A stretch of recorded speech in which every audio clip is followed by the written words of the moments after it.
perkenalkan kami dari kelompok 3. Saya Wahyu Hanif Saputra dengan NIM E00234990. Saya WKO Sapurun Ega Brata dengan NIM E00234491. Saya Sultan Siaditra dengan NIM E00233503. Saya Michael Gracia Nugroho dengan NIM E00235227.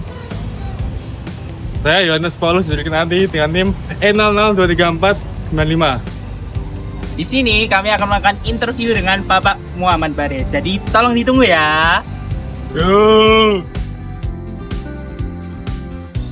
Menurut Bapak, itu bagaimana ya generasi muda dapat memaknai konsep negara ideal menurut Islam?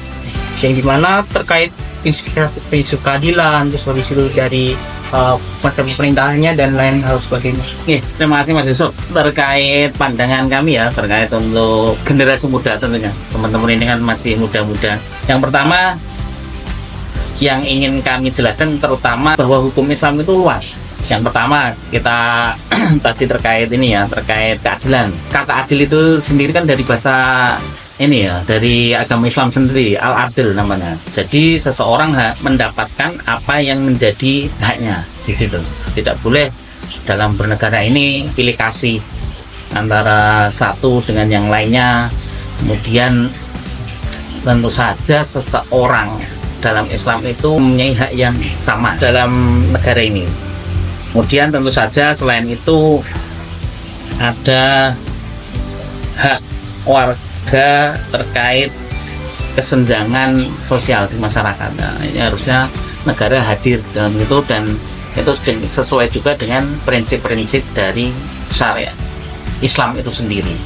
Jadi seperti yang dijelaskan dalam undang-undang juga ya, bahwa negara itu wajib hadir di tengah-tengah rakyatnya, di mana seorang rakyat itu tidak boleh terjadi kelaparan dan kemiskinan. Semua itu yang menanggung sebenarnya negara dalam negara itu harus hadir di situ, dan itu sesuai dengan prinsip Islam itu sendiri juga. Kemudian terkait musyawarah ya Mas, sebenarnya Nabi Muhammad sudah mencontohkan.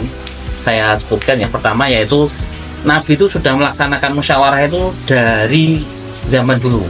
Di antaranya yaitu dalam perang Khandaq itu Nabi mengajak sahabatnya bermusyawarah apakah terkait berdamai dengan musuh yang akan menyerang di Madinah dengan menyerahkan sebagian hasil panen dan sebagainya, atau memilih berperang. Jadi Nabi itu sifatnya bukan otoriter. Jadi di dalam negara ini tidak boleh negara melaksanakan otoriter, memaksa rakyatnya untuk menuruti apa yang diinginkan negara. Ada juga terkait perang Hudaybiyah, itu juga Nabi bermusyawarah menentukan langkah-langkah cara menghadapi musuh. Ada juga terkait perang Uhud.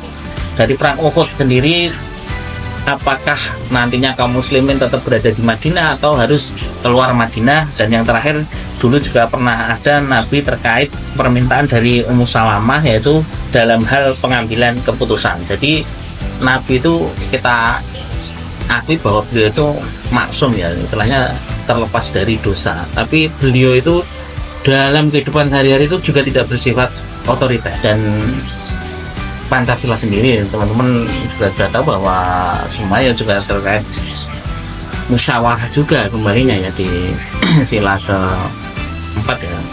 Kemudian terkait penerapan syariat Islam ya Mas, teman-teman tahu ya tentang syariah, mulai itu kemudian ada wisata halal food dan sebagainya. Itu kan sebenarnya bagian-bagian dari Islam itu sendiri. Bagaimana ada gerakan anti riba. Nah, nanti teman-teman bisa memahami itu dan berpartisipasi aktif lah nantinya.